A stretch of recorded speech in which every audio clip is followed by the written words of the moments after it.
Hey guys, here's a review of my train and the train cars. First, GLC Great Lakes Central Railroad 395,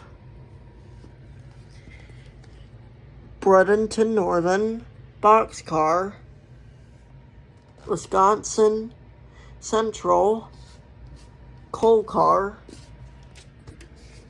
CNN M&M's car. Last, we got a BNSF caboose.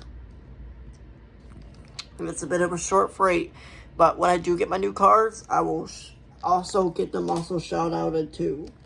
So, thank you all for watching. That was a bit of a quick review, so you all have a great one.